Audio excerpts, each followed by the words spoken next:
Shalom, sidang jemaat yang dikasihi Tuhan. Ibadah minggu hari ini, 14 Juni 2020, akan dilayani oleh Bapak Pendeta Iwayan Benyamin Edi. Dan saya mengundang sidang jemaat untuk bangkit berdiri. Kita akan memulai ibadah ini dengan menaikkan pujian dari PBA 104, Ku Masuk Tata Sucinya.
Sidang jemaat, Tuhan berkenan hadir bagi kita. Sekarang kita berada di hadapannya.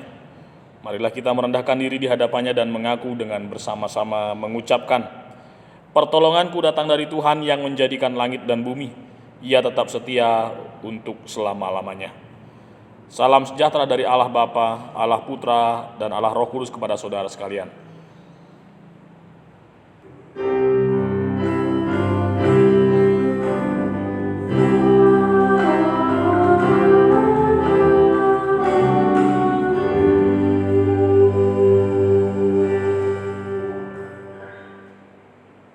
Lukas 10 ayat yang ke-16 menjadi introitus demikian bunyinya. Barang siapa mendengarkan kamu, ia mendengarkan aku, dan barang siapa menolak kamu, ia menolak aku. Dan barang siapa menolak aku, Ia menolak Dia yang mengutus aku. Dan firman Tuhan ini kita sambut dengan pujian sampai memutih rambutku.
Jemaat yang terkasih dalam Tuhan kita Yesus Kristus, kita lanjutkan puji-pujian kita dengan bermazmur yang terambil di dalam kitab Mazmur 34 ayat 2 hingga ayatnya yang ke-11.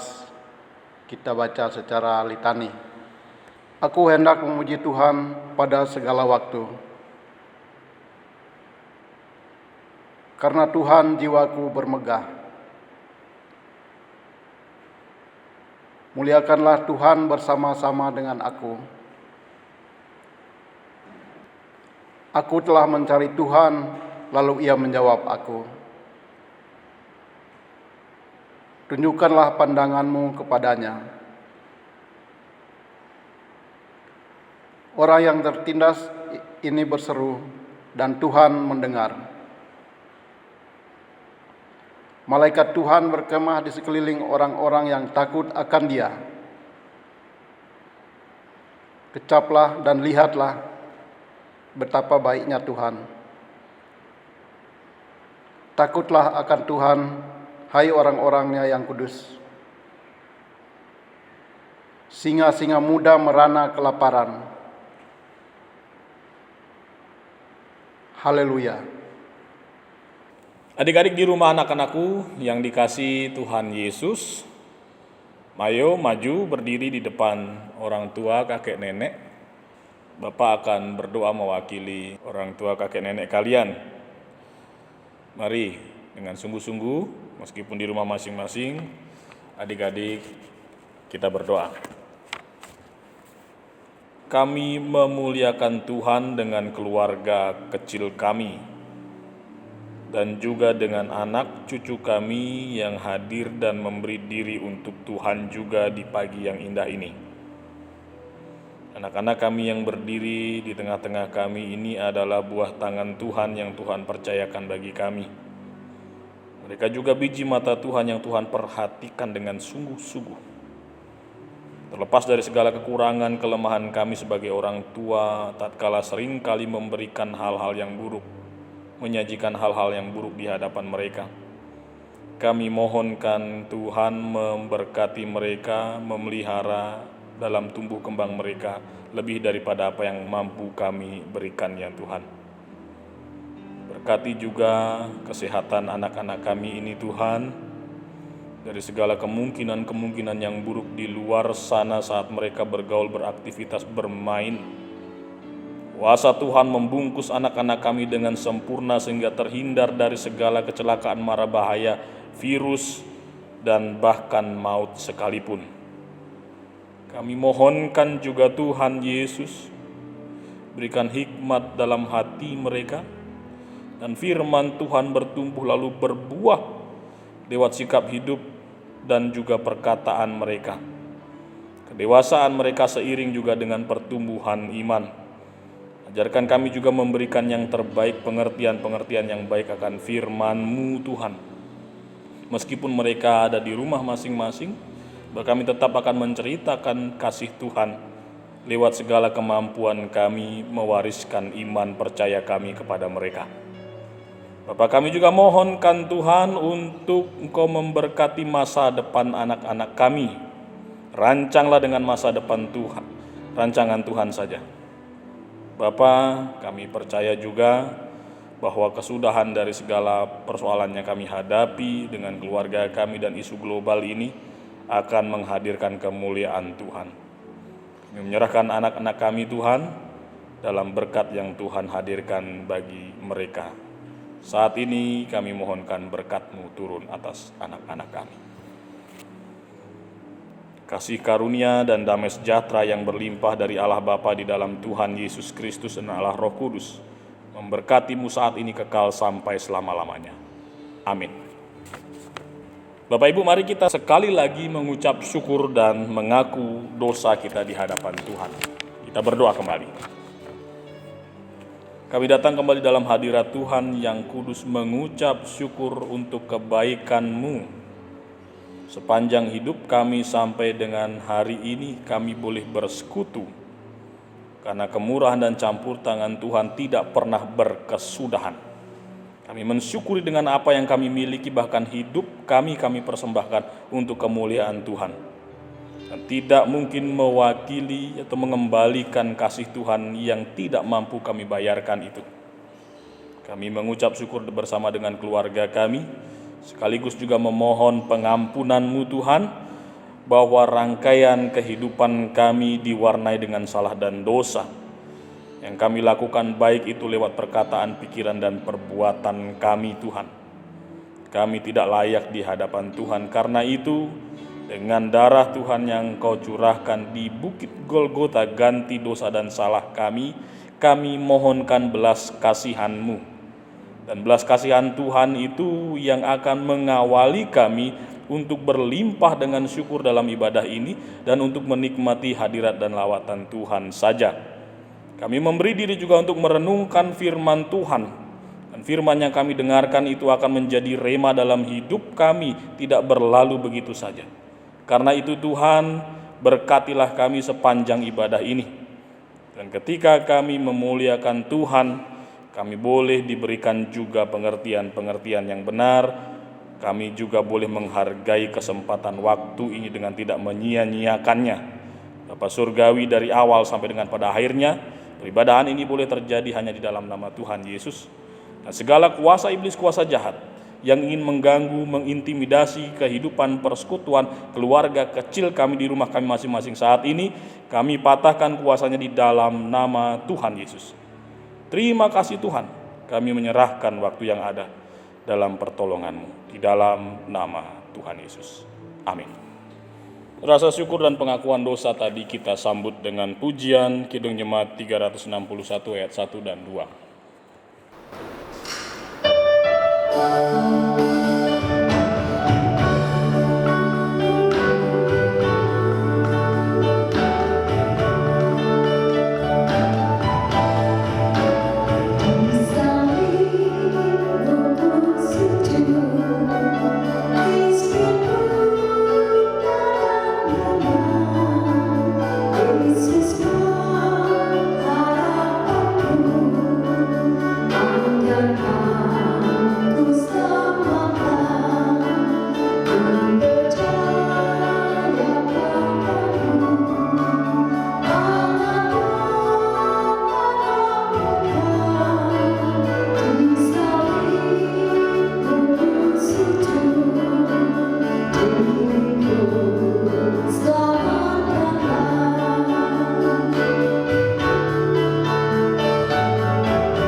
Berita anugerah kita dari 1 Yohanes 1 ayat yang ke-9, demikian bunyinya. Jika kita mengaku dosa kita, maka Ia adalah setia dan adil, sehingga Ia akan mengampuni segala dosa kita dan menyucikan kita dari segala kejahatan. Dan sesuai dengan firman Tuhan ini, maka sebagai hambanya saya menyatakan pengampunan dosa terjadi di dalam nama Allah Tritunggal, Bapa, Putra, dan Roh Kudus. Amin. Mari menyambutnya dengan bersalaman, bangkit berdiri lalu mengatakan Tuhan mengasihi dan mengampuni kita. Petunjuk hidup baru dari Amsal 3 ayat 3 sampai ayat ke-8. Janganlah kiranya kasih dan setia meninggalkan engkau, kalungkanlah itu pada lehermu, tuliskanlah itu pada loh hatimu, maka engkau akan mendapat kasih dan penghargaan dalam pandangan Allah serta manusia. Percayalah kepada Tuhan dengan segenap hatimu dan janganlah bersandar kepada pengertianmu sendiri. Akuilah Dia dalam segala lakumu, maka Ia akan meluruskan jalanmu. Janganlah engkau menganggap dirimu sendiri bijak, takutlah akan Tuhan dan jauhilah kejahatan. Itulah yang akan menyembuhkan tubuhmu dan menyegarkan tulang-tulangmu. Mari kita sambut berita anugerah ini, firman Tuhan ini dengan pujian Kidung Jemaat 53 ayat 1 dan ayat yang kedua.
Bapak Ibu yang dikasihi dan berkati oleh Tuhan, mari kita berdoa untuk firman Tuhan. Kita berdoa.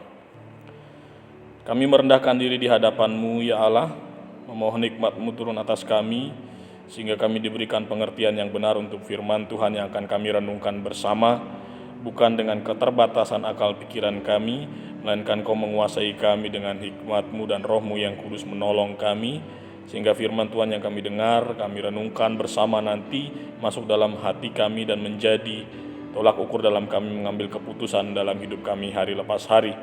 Firman-Mu adalah suluh dan pelita bagi langkah kaki kami. Terima kasih Tuhan, kini kami menyerahkan waktu yang ada dalam perkenan-Mu dan berkati hamba-Mu yang akan menyampaikan seturut dengan kehendak Tuhan saja. Di dalam nama Tuhan Yesus, firman yang hidup kami berdoa. Amin. Bapak, Ibu, saudara-saudariku, jemaat Tuhan, adik-adik di rumah yang dikasihi oleh Tuhan Yesus. Sekarang kita akan merenungkan firman Tuhan. Mari bersama-sama kita membuka kitab dari Kisah Para Rasul.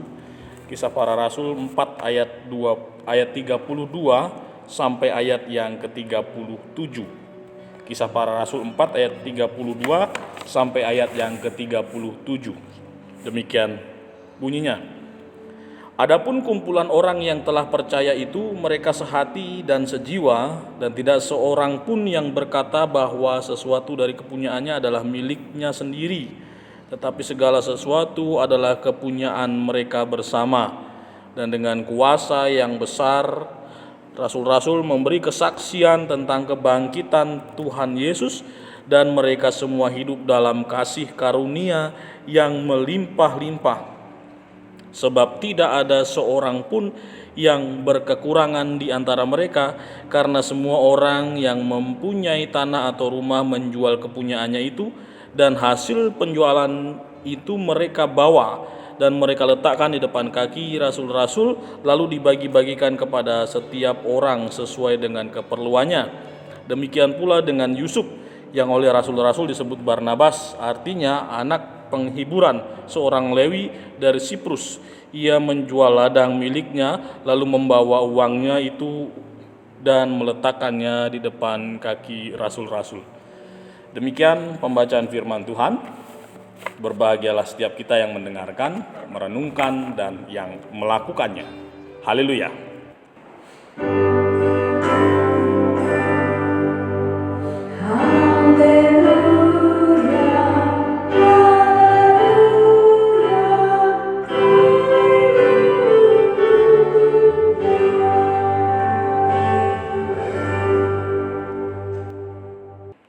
Bapak Ibu yang dikasihi dan diberkati oleh Tuhan Yesus, ada satu cerita begini. Ada seorang yang mengalami musibah kecelakaan, terperosok dan masuk ke dalam sumur yang dalam, sumur tua yang dalam. Di dasar sumur itu berisi air dan begitu banyak sampah karena sumur itu sudah tidak terpakai lagi. Tidak sengaja ketika dia melangkah, dia terperosok ke dalam sumur itu. Dan kebetulan saja bahwa dia membawa telepon selulernya, ia mengirimkan pesan singkat kepada sahabatnya melalui via WhatsApp. Pesan singkatnya begini: "Sahabatku, tolong aku sekarang bahwa aku sekarang dalam bahaya. Aku terperosok di dalam sumur yang dalam. Tidak ada orang yang mendengarkan teriakanku. Aku sendiri dan tidak mampu berjuang untuk sampai ke permukaan sumur. Jadi tolong supaya engkau datang dan membantu saya menggunakan peralatan apa yang engkau punya agar saya bisa keluar dari sumur ini." Sang sahabat itu menerima dan membalasnya, "Oke, sebentar." Lalu pesan singkat itu disebarkanlah kepada teman-temannya lagi oleh sahabatnya itu. Jadi pesan dikirim ke pihak pertama mengirimkan ke pihak kedua, ketiga, dan seterusnya. Lalu pihak kedua mendapatkan balasan dari pihak ketiga dan seterusnya. Salah satu balasannya seperti ini: ada catatan kaki berasal dari satu website menuliskan cara-cara atau kiat-kiat bagaimana keluar dari sumur yang dalam dengan peralatan seadanya. Yaitu yang pertama, carilah ranting kayu yang patah, galilah tepian sumur itu sehingga engkau bisa menggunakan galian itu sebagai alat pijakan, sebagai bagai tumpuan kakimu, dan engkau bisa berusaha sampai di atas. Yang lain salah satunya mengirimkan pesan balasan seperti ini: coba lihat apakah sumur itu ada timbanya. Jika ada timbanya berarti ada tali, dan tali itu bisa menolongmu sampai ke tepian atas. Coba raih tali itu dengan sekuat tenaga, berusahalah berpegangan seadanya sampai engkau bisa ke tepian sumur itu.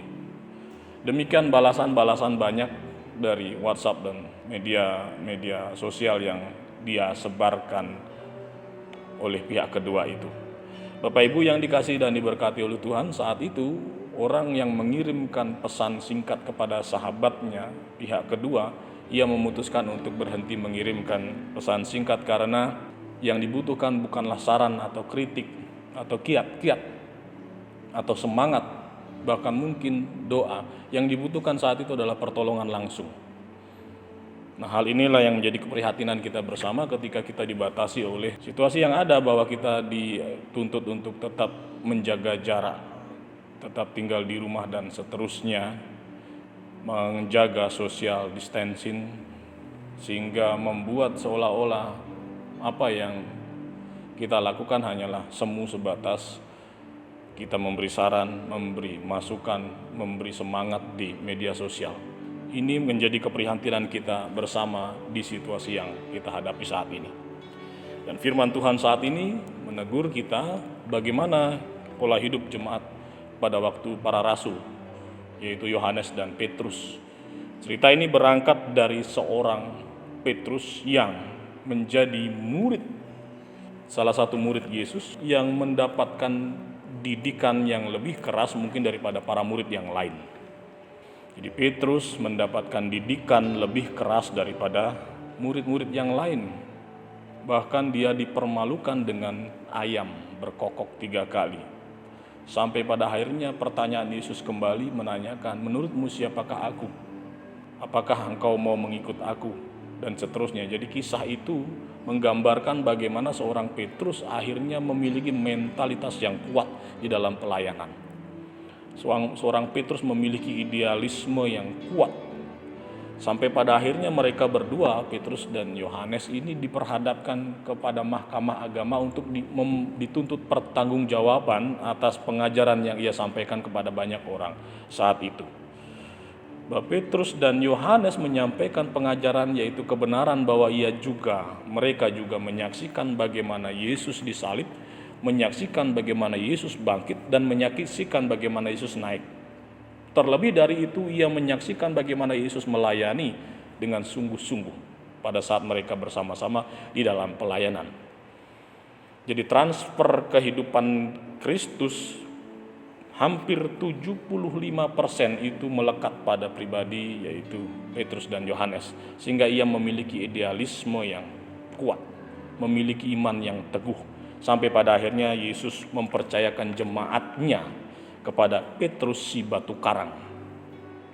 Nah, kemudian idealisme yang benar seperti itu, kebenaran yang berdiri tegak seperti itu menjadi menarik perhatian banyak orang. Bahwa Petrus dan Yohanes datang dalam nama Tuhan, dan ini tidak bisa digoyang oleh apapun, bahkan kepentingan apapun pada saat itu.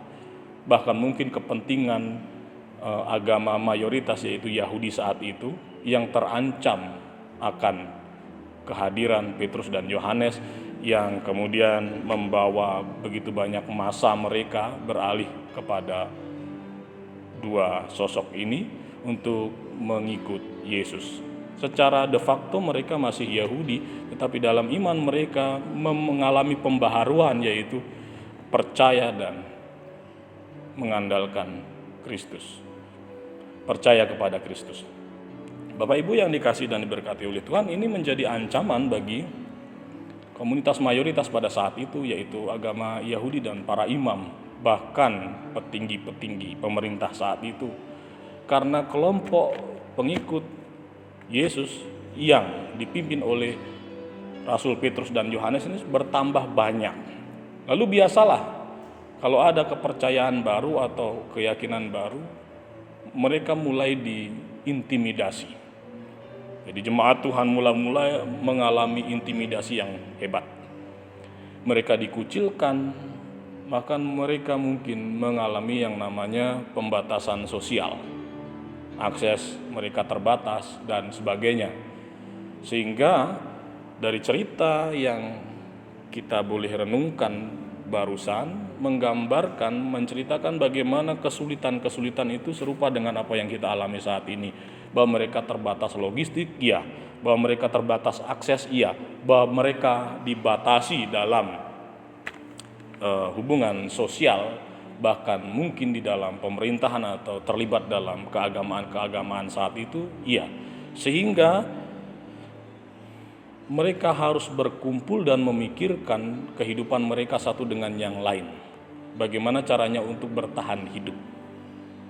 Nah, pengajaran Petrus yang adalah hamba Tuhan, rasul yang diutus untuk memberitakan kasih dan keadilan Allah itu di tengah-tengah umatnya saat itu, menjadi sesuatu yang menarik sekali. Mereka menemukan keselamatan di dalam pengajaran Petrus dan Yohanes. Mereka menemukan keselamatan di dalam berita Injil itu. Dan keselamatan yang mereka temukan itu seolah-olah membuat mereka kehilangan kepentingan mereka sendiri. Mereka tidak memikirkan kepentingan mereka lagi. Mereka sungguh-sungguh mencintai Yesus pada akhirnya. Sehingga rasa cinta kepada Yesus itu mendorong mereka mau saling berbagi dalam kesusahan. mau berbagi dalam kesulitan, mau memperhatikan saudara-saudarinya yang ada di sekitar mereka. Dan yang lebih penting juga adalah mereka melihat bahwa Rasul Petrus dan Yohanes adalah hamba Tuhan.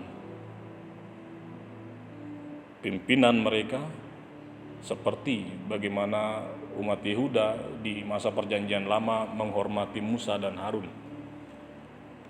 Dan mereka antusias, mereka mengikuti apa yang dua rasul itu sampaikan. Mereka percaya bahwa apa yang disampaikan oleh para rasul itu adalah kebenaran yang berasal daripada Tuhan. Dan kita melihat bahwa situasi yang kita hadapi saat ini membuat semakin banyak manusia yang cenderung individualistis, tidak memikirkan orang lain. Bahkan bisa dikatakan bahwa kasih yang ada di saat ini adalah kasih yang semu. Kasih yang hanya sekedar memberi semangat, support, saran. Bahkan mungkin saya tidak menafikan bahwa doa itu salah. Hanya sebatas doa yang diucapkan saja tetapi tidak sungguh-sungguh dilakukan dalam hidup. Katakanlah jika ada saudara yang sakit, lebih cepat kita mengirim pesan singkat melalui WhatsApp atau media sosial. Kami dukung di dalam doa untuk kesembuhan saudaraku. Kiranya Tuhan Yesus menjamah dan memulihkan. Kalau sungguh-sungguh kita boleh jujur dalam kehidupan kita, apakah kita benar-benar berdoa untuk orang yang menderita saat ini? Belum tentu. Karena itu seorang yang terperosok ke sumur tadi, dia tidak butuh motivasi. Dia tidak membutuhkan saran-saran. Dia tidak membutuhkan kiat-kiat, tidak membutuhkan teori lewat pesan singkat. Dia membutuhkan pertolongan langsung. Nah, pasalnya bahwa saat ini kita dibatasi akses kita untuk menolong melakukan aktivitas yang lebih. Seperti di masa sebelum kita mengalami pandemi ini. Tapi bukan berarti kita tidak bisa memperhatikan mereka, bukan berarti kita tidak bisa ada untuk menolong mereka. Bapak Ibu yang dikasihi dan diberkati oleh Tuhan Yesus, sebagai hamba Tuhan saya sungguh-sungguh dilema. Karena apa? Karena pembatasan sosial ini membuat saya harus terkurung di dalam satu ruangan. Dan itu membuat saya merasa begitu gerah. Tidak ada kesibukan, tidak ada aktivitas. Apa yang bisa dilakukan hanya menggunakan media sosial, WhatsApp, Line, Facebook, dan lain sebagainya untuk berkomunikasi, untuk melihat keadaan. Tapi saya menganggap bahwa apa yang saya lakukan itu tidak tepat sasaran. Sebab mereka tidak hanya membutuhkan motivasi dan doa, mereka membutuhkan pertolongan. Mereka membutuhkan uluran tangan, mereka membutuhkan perkunjungan. Akhirnya saya rubah pola itu, bukan hanya bertemu di dalam WhatsApp, dalam media sosial, saya mengunjungi dengan resiko, dengan konsekuensi. Dan saya tahu bahwa bagaimana kita banyak belajar dalam situasi seperti ini untuk tetap menjaga jarak aman, untuk tetap memastikan bahwa keadaan tubuh kita bersih dari kontaminasi atau penyebaran yang ada, mencuci tangan, bahkan minum air hangat atau mandi sehabis saya berkunjung kemana-mana. Saya menemui mereka satu persatu, jemaat Tuhan satu persatu, dan saya melihat sungguh-sungguh kepedihan kehidupan mereka.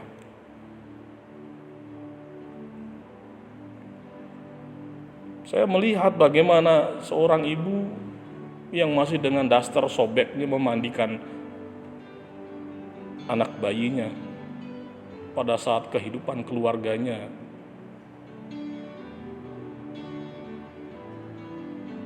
minim, kekurangan, suami terkena PHK, ibunya hanya mengandalkan pekerjaan harian, sementara sang anak harus membeli susu setiap bulan yang jumlahnya tidak sedikit. Mereka tidak sempat mempersolek diri terlihat cantik, tampan. Mereka tampil apa adanya di rumah mereka masing-masing. Berbeda dengan tampilan di status WhatsApp, status Facebook, tampilan di Line pada saat mereka datang dalam pernikahan berbeda sekali. Mereka tampil apa adanya, bahkan terlihat lusuh. Dan kelusuhan itu menggambarkan kesulitan-kesulitan mereka sehari-hari. Apakah saran dan doa menyelesaikan persoalan mereka? Apakah engkau bisa melihat itu di kotak yang berukuran 6 inci ini? Keutuhan kehidupan jemaat engkau bisa lihat ketika engkau berjumpa langsung. Pada saat mereka dalam keadaan sesungguhnya, Bapak Ibu, sungguh-sungguh memilukan sekali. Bahwa saat ini begitu banyak kasih yang semu, yang hanya terumbar di media sosial, tidak sungguh-sungguh kita lakukan. Nah, kita ditegur oleh firman Tuhan ini, bahwa persekutuan klasik dari dulu, sekarang sampai selama-lamanya akan menghasilkan buah-buah yang manis daripada persekutuan semu. Daripada hanya soal WhatsApp ministry atau Universitas WhatsApp Indonesia, tidak menyelesaikan masalah. Bahkan informasi-informasi yang kita dapat justru menambah tumpukan-tumpukan masalah bagi mereka yang pada saat ini untuk kebutuhan sehari-hari saja mereka kurang. Nah, ini menjadi fenomena dan menjadi pekerjaan yang tidak pernah selesai bagi gereja-gereja yang masih membangun gedungnya di atas tanah ini. Bagi umat Tuhan dimanapun berada, bahwa persekutuan klasik itu jauh lebih manis daripada persekutuan semu. Saya melihat begitu sulitnya kehidupan mereka, tapi saya mau buat apa? Saya pun terbatas dengan keterbatasan saya. Nah, bukankah begitu juga yang dialami oleh Rasul Petrus dan Yohanes? Emas dan perak tidak ada pada mereka, tapi apa yang aku punya kuberikan kepadamu. Apa yang kupunya? Empati, kasih yang tulus, seperti bapa yang mengorbankan anaknya, tidak berkepentingan apapun, dan kebenaran yang tidak bisa digoyang. Bapak Ibu yang dikasih dan diberkati oleh Tuhan Yesus, jemaat mula-mula pada saat Rasul Petrus dan Yohanes memimpin mereka diwarnai dengan keindahan kebersamaan. Disitulah saya katakan dalam penutup HUT GKPB Bukit Palma, saya menemukan kekuatan di persekutuan ini. Itu persoalan tidak bisa diselesaikan seorang diri, bukan hanya tugas pendeta, majelis, atau koster. Bahwa persoalan ini persoalan kita bersama. Cobalah buka hati kita melihat. Mungkin engkau lupa dan engkau tidak memperhatikan betapa sulitnya mereka bertahan hidup untuk makan saja. Di sini akhirnya mereka memiliki kebersamaan itu. Bapak Ibu, saya masih melihat kasih itu di jemaat Tuhan di tempat ini. Dan mungkin fenomena atau musibah yang kita alami ini mengikis kasih itu. Coba bagaimana caranya? Ayo kembalikan cinta kasihmu kepada saudara-saudarimu. Yang kedua, hargailah siapa yang menjadi pemimpinmu saat ini, karena ia datang dalam nama Tuhan. Ia mau memberi diri untuk melayanimu. Ia mau memberikan apa yang ia miliki. Bapak Ibu yang dikasihi dan diberkati oleh Tuhan Yesus, saya menangis ketika melihat satu video di salah satu media sosial. Seorang ibu-ibu yang tua, gelandangan, membuka tutup sampah satu persatu. Ada 3 tutup sampah di situ. Membuka satu persatu, dia tidak menemukan apa-apa. Akhirnya dia bersandar di tempat sampah karena orang Barat itu memiliki tempat sampah yang cukup bersih. Dia bersandar di situ, lalu orang salah satu pemilik sampah rumah tangga itu datang. "Bu, apa yang kau cari?" "Tidak, aku hanya mencari sesuatu. Siapa tahu di dalam tempat sampah ini masih ada sisa makanan yang aku bisa makan." Ini dalam situasi corona. Dia tidak berpikir apakah dia steril, bersih dari kemungkinan penyebaran virus. Yang dia butuhkan saat ini adalah makanan untuk dia hidup. Lalu capture yang saya sungguh-sungguh terpukul saat itu, capture-nya berkata demikian: "Bersikap baiklah pada seseorang. Kamu mungkin tidak akan pernah tahu apa yang mereka lalui untuk bertahan hidup." Bapak Ibu, ini miris sekali bahwa kehidupan kita semakin dibatasi, bahkan untuk menolong orang lain pun kita terbatas. Ayo, jangan hanya soal basa-basi saja. Lihat keadaan saudara-saudarimu, datangi mereka, bantulah mereka. Yang dalam kelebihan berbagi kepada yang berkekurangan. Jika aku tidak memiliki apapun, aku memiliki tenaga, maka aku tolong saudaraku. Aku memiliki relasi, maka aku carikan mereka pekerjaan.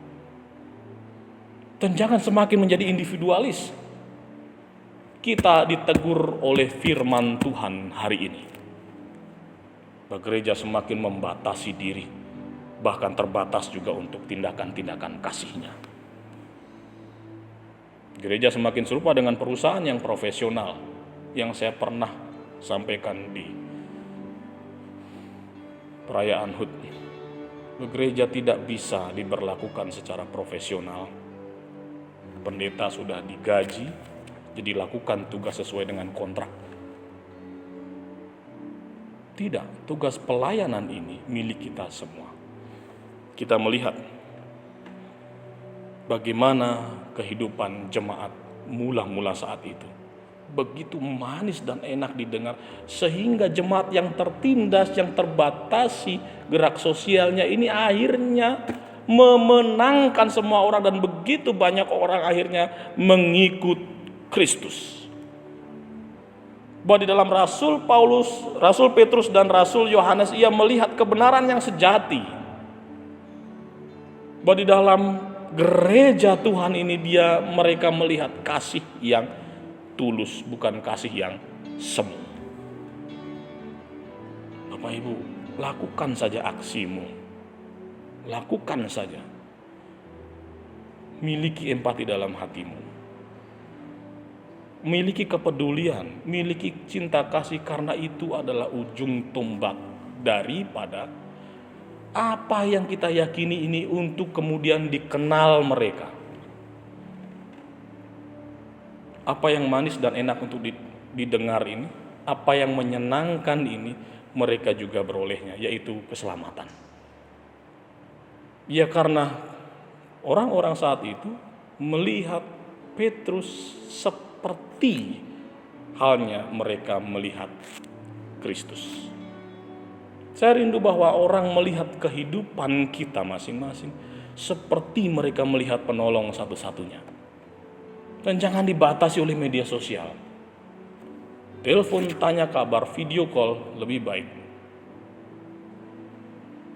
Tanya pribadi, bahkan mungkin kalau memungkinkan dan kalau memiliki nyali, iman, dan juga tahu bagaimana membatasi diri, datangi mereka. Dan ini memang sudah resiko saya harus mengunjungi jemaat satu persatu. Saya abaikan dulu penyebaran COVID-19 ini. Saya memproteksi diri sendiri dengan cara bagaimana saya memastikan tubuh saya bersih, keluar rumah dan masuk rumah. Saya minum vitamin, saya menggunakan masker, dan sepanjang jalan saya menangis melihat begitu perih kehidupan di luar media sosial. Bapak Ibu yang dikasihi dan diberkati oleh Tuhan Yesus, kiranya firman Tuhan ini menegur kita, menyelidiki kita, Tuhan Yesus memberkati. Shalom. Saat teduh bagi saudara dan saya.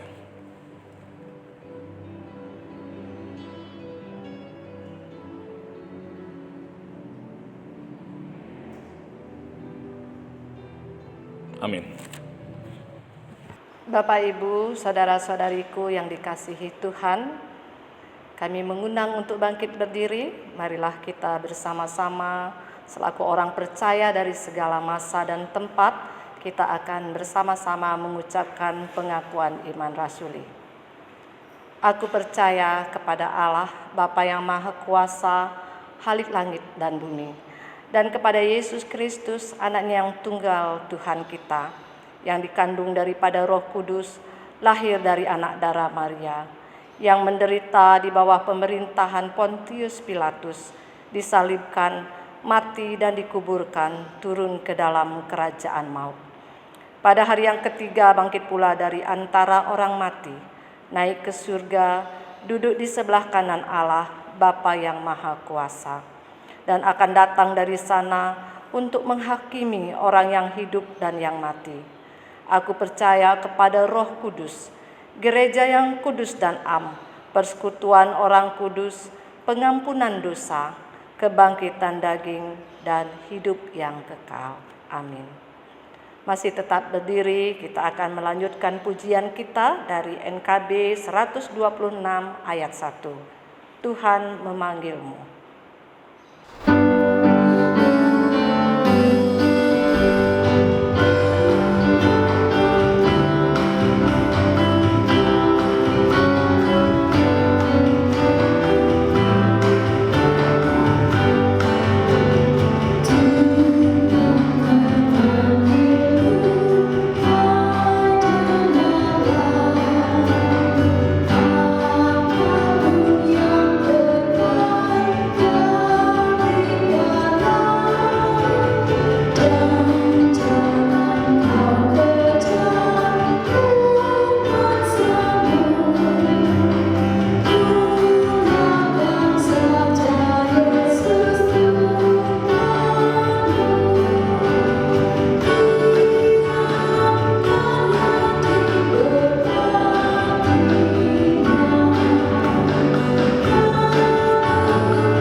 Bapak Ibu, mari kita bersyafaat di dalam doa. Kita berdoa.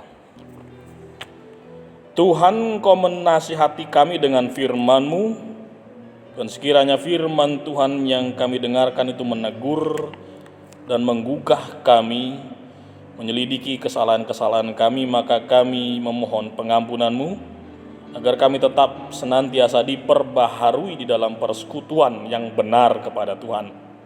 Dan kami memiliki solidaritas yang baik, kami memiliki kasih persaudaraan yang baik, kami juga memiliki relasi yang benar kepada Tuhan dan kepada hamba-Mu.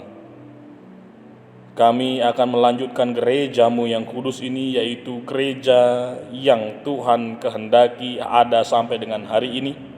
Dan di dalamnya kami akan mengupayakan dengan sungguh-sungguh bahwa di dalam persekutuan kami ada kasih persaudaraan, ada iman yang benar, dan ada kesaksian yang hidup. Kami berdoa bersyukur sebab sampai dengan hari ini Engkau tetap memberkati gereja-Mu Bukit Palma Sanggulan. Meskipun dalam kenyataan bahwa kami harus berada di rumah kami masing-masing bersama dengan keluarga kami di tengah-tengah pandemi atau isu global yang kami hadapi saat ini, Tuhan, Engkau tetap memelihara kami, Engkau tetap setia dan mengasihi kami senantiasa setiap harinya. Engkau menghadirkan bagi kami berkat-berkat Tuhan yang tidak pernah berhenti.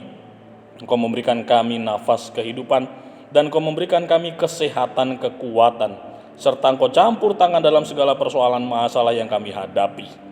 Jika dalam pekan ini kami juga boleh bersyukur bersama dengan saudara-saudari kami, anak-anak kami yang Tuhan anugerahkan bertambahan usia. Kami mensyukur itu bersama dengan Tuhan, dan setiap pertambahan usia adalah kesempatan yang Tuhan beri untuk kami berbenah diri menjadi lebih bijaksana, lebih baik dan lebih menyenangkan hati Tuhan. Bapak kami juga berdoa Tuhan untuk masa depan kami masing-masing yang berulang tahun, agar Tuhan merancang dengan rancangan Tuhan saja. Kami berdoa juga Tuhan untuk kehidupan kami masing-masing di tengah-tengah persoalan yang kami hadapi, isu global ini. Berkati usaha dan pekerjaan kami Tuhan, dengan kenyataan bahwa kami mengalami kesulitan-kesulitan yang ada, namun kami meyakini pertolongan Tuhan mampu menembus segala kekhawatiran-kekhawatiran kami, bahkan persoalan yang kami hadapi, campur tangan Tuhan nyata. Berkati relasi kami dengan sesama kami, kolega kami, teman sekerja kami, bahkan orang-orang yang ada dalam kehidupan kami, dalam usaha dan pekerjaan kami. Bapak kami juga berdoa Tuhan untuk keluarga kecil kami, hubungan suami istri yang harmonis, hubungan anak dengan orang tua, menantu dengan mertua, cucu dengan kakek nenek mereka agar tetap terjalin harmonis. Dan tentu saja kami boleh merasakan hadirat Tuhan, lawatan Tuhan, membenahi setiap sisi kekurangan kami dalam keluarga kami masing-masing. Kami memanfaatkan kesempatan bersama dengan keluarga kami untuk membangun relasi yang benar Tuhan. Bapak kami juga berdoa Tuhan untuk masa depan mereka, anak cucu kami, bahkan untuk keluarga kami yang tidak bersama-sama dengan kami dimanapun mereka berada. Dalam keadaan yang kami alami bersama ini Tuhan, kami meyakini pertolongan Tuhan tidak pernah terlambat. Kami berdoa juga Tuhan untuk para medis yang berjuang dengan kerasnya di garda-garda terdepan kasus penyebaran COVID-19 ini. Juga pemerintah yang berupaya dengan keras juga melayani dan memberikan yang terbaik bagi bangsa dan negara ini. Berkati para pemimpin bangsa kami Tuhan, kehidupan mereka dan keutuhan pekerjaan mereka, pelayanan mereka, keluarga mereka dalam campur tangan-Mu. Bapak kami juga berdoa untuk para hamba-Mu majelis yang melayani Tuhan sampai dengan hari ini, melayani gereja-Mu, dan kami semua yang bersinergi satu dengan yang lain. Kami tidak dibatasi dengan penghalang-penghalang untuk kami berkomunikasi. Kami tetap bisa bersekutu, kami bisa merasakan kasih persaudaraan tetap ada dalam kehidupan kami masing-masing. Terima kasih Tuhan Yesus, begitu banyak hal yang belum tersampaikan dalam syafaat ini. Demikianlah segala keterbatasan kekurangan kami sempurnakan doa ini dengan doa yang Tuhan ajarkan bersama. Bapa kami yang di sorga, dikuduskanlah nama-Mu, datanglah kerajaan-Mu, jadilah kehendak-Mu di bumi seperti di sorga. Berikanlah kami pada hari ini makanan kami yang secukupnya, dan ampunilah kami akan kesalahan kami, seperti kami juga mengampuni orang yang bersalah kepada kami. Dan janganlah membawa kami ke dalam pencobaan, tetapi lepaskanlah kami daripada yang jahat, karena Engkau-lah yang punya kerajaan, dan kuasa, dan kemuliaan sampai selama-lamanya. Amin. Bapak Ibu Jemaat yang dikasihi Tuhan kita Yesus Kristus, saatnya bagi kita untuk membawakan persembahan yang telah kita persiapkan dari rumah kita masing-masing untuk kita bawa ke hadapan Tuhan kita Yesus Kristus. Namun sebelumnya mari kita mendengarkan firman Tuhan yang terambil dari Sefanya pasalnya yang ketiga ayat yang ke-10. Dari seberang sungai-sungai negeri Ethiopia, orang-orang yang memuja Aku yang terserak-serak akan membawa persembahan kepadaku. Bapak Ibu Jemaat kekasih Tuhan, sambil kantong persembahan kita jalankan, kita memuji, memuliakan namanya dengan menyanyi dari Kidung Jemaat nomor 393, ayatnya yang pertama. Tuhan betapa banyaknya. Terima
jemaat Tuhan, mari kita bawa persembahan ini di dalam doa. Kita berdoa. Bapa Maha Kasih di dalam Tuhan kami Yesus Kristus, Juru Selamat kami yang hidup, Engkau Bapa yang sempurna, yang selalu ada untuk kami, pertolongan-Mu yang tidak pernah terlambat dalam kehidupan kami, membuat kami sadar betapa tergantungnya kami Tuhan kepadamu. Satu-satunya yang kami andalkan, yang kami selalu panggil dan kami selalu membawa segala pergumulan hidup kami. Kami mengucap syukur Tuhan untuk hari yang Kau berikan bagi kami. Di minggu hari ini Tuhan, Engkau beri kami kesempatan untuk merasakan hadirat-Mu di tengah-tengah kami, di tengah-tengah keluarga kami masing-masing. Terima kasih Tuhan telah memuaskan lapar dan dahaga kami akan firman Tuhan yang telah disampaikan oleh hamba-Mu Bapak Pendeta Benyamin Edi. Tuhan kiranya memberkati hati kami semuanya, agar hati kami menjadi ladang yang subur, di mana firman Tuhan yang ditaburkan itu dapat tumbuh dengan subur, berakar kuat, dan juga berbuah-buah yang lebat di dalam kehidupan kami masing-masing, untuk hormat serta kemuliaan bagi nama Tuhan. Dan biarlah ya Tuhan, sebagai ucapan rasa syukur kami ini, kami wujudkan dengan membawa persembahan yang telah kami kumpulkan dari keluarga-keluarga kami masing-masing di rumah. Tuhan kiranya memberkatinya, Tuhan memberkati tiap-tiap tangan yang sudah memberi dengan kerelaan dan ketulusan hati, supaya persembahan ini boleh berkenan di hadapan Tuhan. Tuhan memampukan kami atas berkat-berkat yang masih ada di dalam rumah tangga kami masing-masing, untuk kami boleh kelola dengan benar, dengan hikmat dan kebijaksanaan yang daripada Tuhan, supaya dapat cukup kami pergunakan dalam kehidupan kami sehari-hari ya Bapa. Bapa Maha Kasih juga menaruh hikmat-Mu atas kami para majelis, untuk kami dapat mengelola persembahan yang sudah terkumpul ini Tuhan, untuk juga kami pakai dalam tugas-tugas pelayanan kami, dimanapun gereja ini akan menyatakan, mewartakan berita firman Tuhan melalui sikap hidup kami. Tuhan menolong agar apa yang kami kumpulkan ini benar-benar kami pergunakan untuk pelayanan kasih dan keadilan. Terima kasih Bapa di dalam surga, inilah persembahan kami Tuhan, berkatilah, biarlah boleh terjadi di dalam nama Tuhan kami Yesus Kristus, Juru Selamat kami yang hidup. Amin. Mari kita menutup dengan pujian PKJ 282 ayat 1 dan ayat yang kedua.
Ibadah Minggu 14 Juni 2020 sudah boleh kita lakukan pada hari ini di rumah kita masing-masing. Dan supaya damai dan sejahtera hadir dalam hidup kita, arahkan hati dan hidupmu, terimalah berkat Tuhan. Kiranya damai dan sejahtera Allah yang melampaui segala akal itu memelihara hati, pikiran, dan hidupmu di dalam Tuhan Yesus dan Allah Roh Kudus saat ini, kekal selama-lamanya. Haleluya. Amin.